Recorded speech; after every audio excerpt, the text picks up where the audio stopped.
Oi, turma! Vamos para nossa aula de ciências de hoje falando sobre o solo. Vamos falar sobre o solo, nossa aula de ciências. Você pode acompanhar aí pegando o seu livrinho, tá bom? Página 94, para vocês acompanharem e não se perderem. Vamos. Então vou mostrar aqui para vocês nosso primeiro slide. Olha só essa imagem aqui que nós estamos vendo. A Terra, certo? E essa aí é a estrutura da Terra. A Terra, gente, está dividida em camadas. E quais seriam essas três camadas? Primeira camada não, gente. Primeira camada. Nós temos aqui a primeira, ó, número 1, vou colocar aqui, ó, que é a crosta terrestre. Nós temos a número 2, o manto, e nós temos aqui a terceira camada, que é o núcleo. Só que a terceira camada, ela tá dividida em mais duas, núcleo externo, que é esse aqui, e núcleo interno, que é esse aqui. Então, nós já sabemos que a Terra está dividida em três camadinhas bonitinhas. E o que seria a litosfera? Bom, a litosfera ela é a camada sólida da Terra, tá? Ela é formada pela crosta e pelo manto. Pela crosta e pelo manto. Então, turma, a crosta junto com o manto forma a litosfera, tá certo? E na parte externa da litosfera nós vamos encontrar quem? As rochas e o solo, que nós iremos estudar agora, que é o que cobre a superfície terrestre. Ok? Fechadinho? E o que seria aqui o solo? O solo é a camada superficial da crosta terrestre, sendo formado basicamente por aglomerados minerais e matéria orgânica, oriunda da decomposição de animais e plantas. Deu para vocês entenderem? Ou seja, nessa camada aí é onde tem circulação de ar e água. É por isso que tem existência de vida, é por isso que as plantas conseguem se desenvolver, os animais conseguem viver, nós conseguimos também construir nossas casas, plantar o nosso alimento aí, tá? Por quê? Porque nessa camada aí a água e o ar circulam com facilidade, tá certo? E o que seria o subsolo? Deixa eu mostrar uma coisa aqui pra vocês, ó. Aqui não tem o solo é essa partezinha aqui, ó, gente, tudo isso aqui, ó. Então, abaixo do solo nós temos o subsolo, ou seja, vem o solo, depois o subsolo, tá bom? O solo onde nós pisamos, o nosso chão aqui, depois vem o subsolo. Então, o solo é essa camadinha superficial da crosta terrestre. E como foi a formação do solo aí? Como é que esse solo veio a se formar? Há milhões de anos. E como ele veio se formar? Ele foi exposto, gente, a mudanças de temperatura, a ação da chuva, do vento, do calor, de seres vivos que foram morrendo, né? Então, eles foram aí se juntando também da água, dos rios, das ondas do mar. Tudo isso aos poucos, fragmentando as rochas e provocando aí as transformações químicas, tá certo? Então, foi assim que foi formando o solo. Olha aqui, ó, tá vendo? Vou mostrar pra vocês a primeira imagenzinha aqui, desde o começo. Aí as partes foram se fragmentando, restos de animais se acumulando, minerais, tudo, até formar a parte aqui, ó, onde os seres vivos conseguiram se desenvolver e nós estamos até hoje. É lógico que aqui tem o solo, mas bem no início, bem antes, temos a rocha-mãe, que foi de onde tudo começou, aqui embaixo.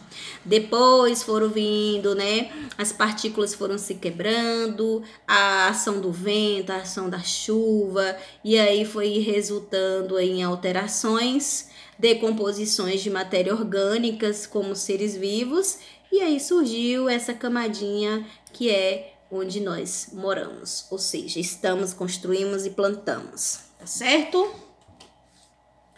Ó, vou falar também sobre o que seria aí a permeabilidade do solo. O que seria a permeabilidade do solo? Deixa eu só voltar aqui. Pronto. Permeabilidade do solo, gente, é o quê? É a propriedade do solo que permite que a água ultrapasse. Existem alguns tipos de solo em que a água ela passa com facilidade. Existem outros tipos de solo que a água passa com mais dificuldade, tá certo? E por isso que nós temos solos mais encharcados, solos que são mais secos, por quê? Graças à sua permeabilidade, certo? O que seria isso? Bom, é como se fosse uma dificuldade. Existem solos que têm uma dificuldade menor e solos que têm uma dificuldade maior de escoamento da água. Vai variar de acordo com o tipo de solo, tá?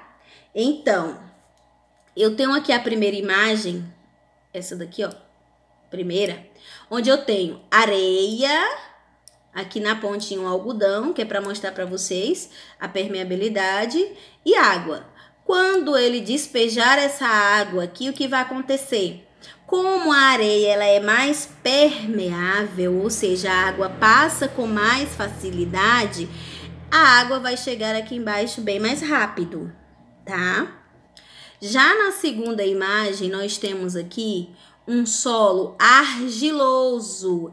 Esse solo argiloso, tá? É o barro, gente. É argila. Não sei se vocês já viram aquele solo onde fica lamacento, onde ele cria lama. A água fica ali por muitos e muito tempo. Por quê? Porque quando ele despeja a água aqui, como essa argila aqui, ela é mais compactada, ela é mais densa, a permeabilidade dela é o que? Mais difícil. Então, o que que acontece? A água vai passar bem devagar. Vai passar, tá? Devagar. Aqui nós temos a terra preta. É o famoso solo umífero, né, gente? Aquele solo propício para a plantação. Então, quando ele também tem uma permeabilidade muito boa. Então, a água ela vai passar com mais facilidade do que aqui na argila, certo? Isso é permeabilidade.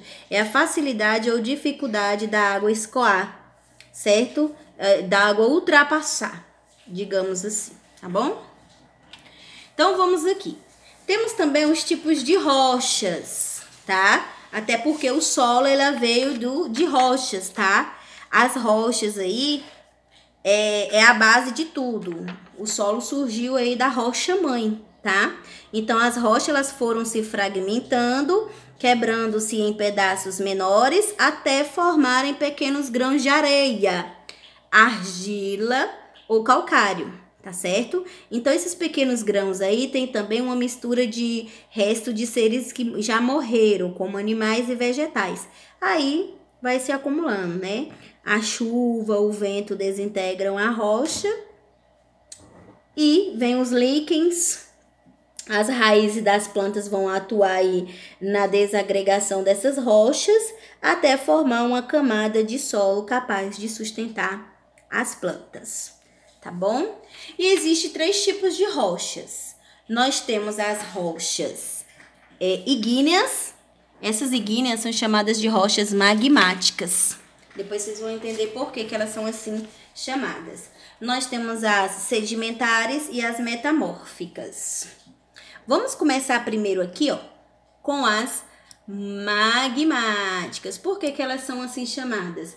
Porque essas rochas, elas são formadas pelo esfriamento e solidificação de elementos, o quê? Originários do magma pastoso, que sai lá do vulcão, tá certo? Ou seja, não tem lá o magma que vai sair, aquele líquido pastoso que sai do vulcão, que quando sai a gente conhece como lava, né? Então, o que vai acontecer? Essa lava, ela vai esfriar e vai ficar sólida. E aí vai surgir o quê? As rochas magmáticas. Um exemplo desse tipo de rocha é o granito, é o basalto, tá? É o andesito. São tipos de rochas aí que são magmáticas. Magmáticas, gente. Foi mal aí. E as sedimentares? Essa aqui do meio, que eu acabei de circular.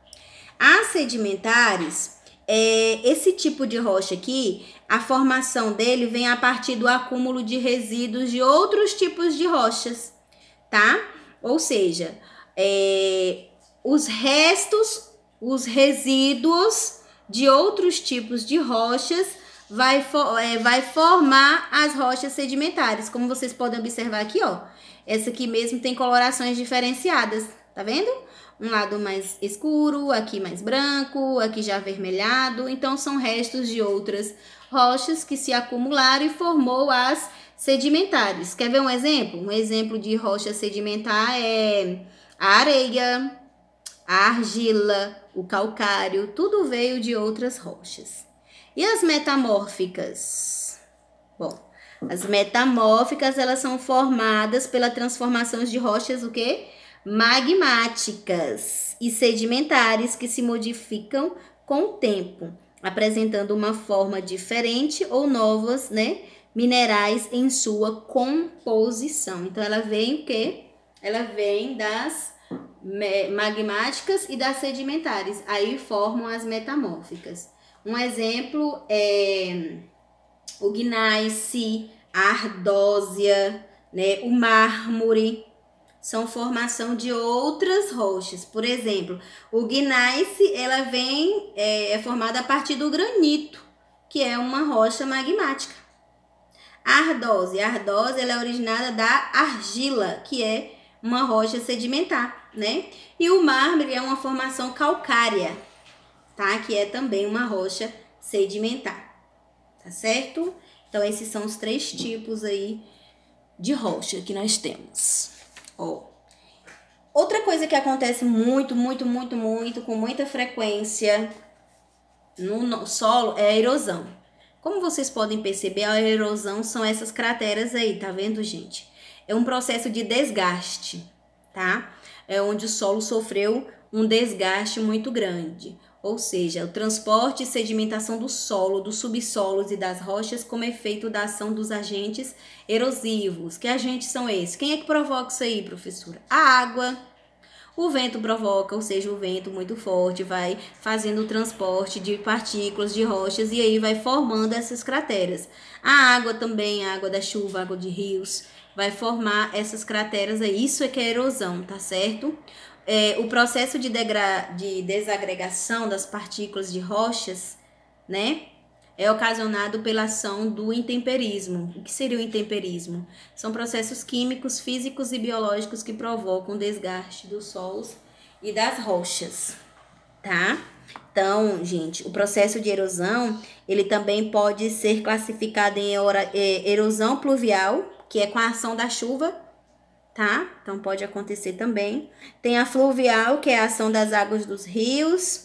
A eólica, que é a ação dos ventos. Temos erosão glacial, que é a ação do gelo. Também acontece erosão. Erosão química, que é o quê? Que é a alteração química nas rochas. Por exemplo, muito calor, muito frio. Tudo isso vai modificar aí, vai acontecer alteração química nas rochas, tá certo? E também tem, não esquecendo, da erosão antrópica. O que é isso? É aquela provocada pelo homem, pelo ser humano. O ser humano também provoca erosão, tá? Quando ele retira a vegetação do solo, quando ele começa a mexer demais. E aí vai acontecer isso, tá certo? E para vocês terem uma ideia, o homem vem intensificando muito essa ação, certo? Por quê? Porque ele tem modificado demais o meio ambiente, tem modificado muitas queimadas, muitas, como é que se diz? Derrubadas de árvores, entendeu? Então, um lugar onde está tendo muita erosão são nas praias da região sul do Brasil. Muito está acontecendo lá, tá certo? Foi constatado que tem as mudanças lá nos locais de desova das tartarugas, está acontecendo também muita modificação. Foi constatado que elas mudam seu ponto de desova quando a praia está o quê? Alterada. Então, quando as tartarugas começam a mudar de lugar para fazer a desova, isso significa o quê? Que o ambiente em que ela frequentava está sendo o quê? Modificado. Então, elas têm que procurar outro ponto. Isso aí é É uma observação a ser feita porque está acontecendo muito, principalmente na região sul. E vocês precisam saber também que os fatores que contribuem para essa modificação, tá? A maior parte é do homem. Por que é do homem? Porque é o homem que desmata, é o homem que faz queimadas, é o homem que faz a urbanização. O que é a urbanização? Derrubar para poder construir prédios, construir indústrias. Então, não é o homem, então o homem o maior culpado disso, tá certo? E tem como se proteger contra a questão da erosão? Tem sim, tem como proteger o solo, sim, contra a erosão. Preservar a cobertura vegetal do solo, né? Não tirar a vegetação dele lá. Utilizar técnicas agrícolas menos agressivas. Tem várias técnicas que, ao invés de prejudicar o solo, fazem ajudar. Planejar as construções, né? Chegar, desmatar e construir de qualquer forma, onde der na cabeça, certo? E usar os sistemas também de quê? Reflorestamento. Derrubou? Vai lá e planta outra no lugar para poder substituir a que foi derrubada. Vamos conhecer agora os tipos de solo. Nós temos aí 4 tipos de solo.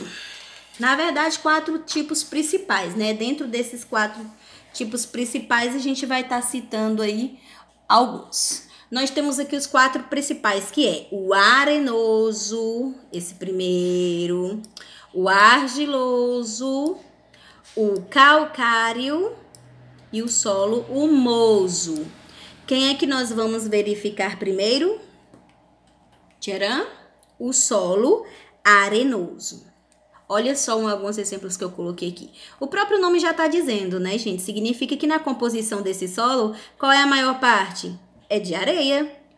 Ele é assim chamado porque ele é um solo leve, tá? É um solo muito presente aonde? Na nossa região nordeste do Brasil. Ele possui uma textura leve e granulosa, sendo composto em grande parte por areia. 70% de areia e 15% de argila, certo? Então, ele tem uma maior quantidade de areia. Então, por isso que é chamado de arenoso. Outra característica muito boa é que ele seca facilmente. Por quê? Porque ele é muito poroso e permeável. Olha a permeabilidade entrando aí. Como ele é muito permeável, ele seca mais rápido, ou seja, a água passa com mais facilidade. Um exemplo disso é a areia da praia, né? A onda vem, quando a onda volta, a areia tá seca. Por quê? Porque é um solo muito permeável, ok? Vamos ver o próximo? Argiloso, olha o solo argiloso aqui, olha o solo argiloso, olha ele aqui do lado onde eu vou colocar o número 1. Aqui ele tá totalmente alagado, porque vocês já sabem, né? Pouco permeável. Olha o 2 aqui. Só que quando ele seca, o que acontece? Ele fica assim, ó, todo rachadinho, tá? Porque ele é um solo muito pesado. É uma terra úmida e macia, composto por mais de 30% de argila, alumínio e ferro. Após a chuva, os terrenos de solo argiloso, que absorvem bastante água, ficam o quê? Ficam encharcados, como vocês observam na primeira imagem aí. Por quê? Ele é assim chamado porque possui uma grande quantidade de argila, muito maior do que nos outros tipos de solo, tá? A argila é formada por grãos menores que os da areia, né? O que torna ele impermeável. Além disso, esses grãos estão bem ligados entre si.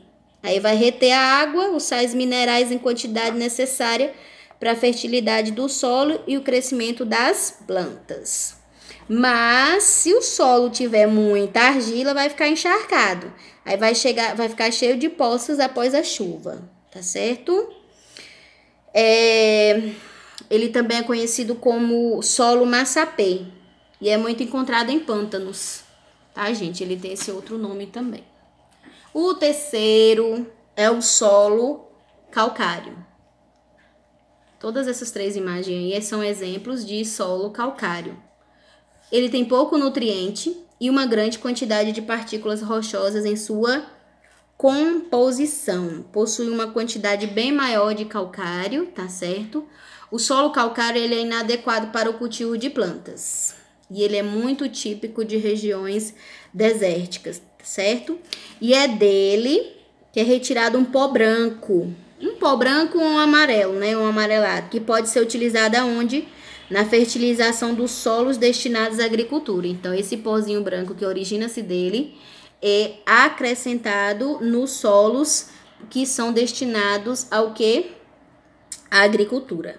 Ele é permeável também. E é com ele que se faz cimento, tá? O cimento, o gesso e o cal. Vamos aqui para o quarto solo, que é o mífero. Por que ele é assim chamado? Ele tem uma grande quantidade de humus, que outros tipos de solo não têm. Por isso que ele é o quê? Muito fértil, muito mesmo. Ele é chamado em alguns lugares de terra preta. Então, onde você vê esse nome terra preta, tá falando do quê? Do solo mífero. É bastante fértil, contém grande concentração de material orgânico em decomposição. O solo humoso é muito adequado para a realização da atividade agrícola, tá certo? E ele pode ser produzido até mesmo na sua casa. De que forma? Os restos de cascas, de frutas, todos os restos de legumes e vegetais aí, você pode jogar e a decomposição dele vai devolver a esses solos nutrientes e vai se tornar o quê? Um solo mífero, tá? É o que chamamos de humus. O humus ajuda a reter água no solo, que se torna o quê? Poroso e com boa aeração. É através do processo de decomposição desses organismos aí que vai produzir os sais minerais necessários às plantas, tá? A famosa terra preta, excelente para plantação, muito utilizado pelos pequenos agricultores. Tá bom, turma?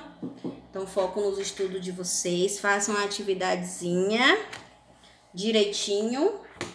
Qualquer dúvida já sabe onde me encontrar. Bye, bye.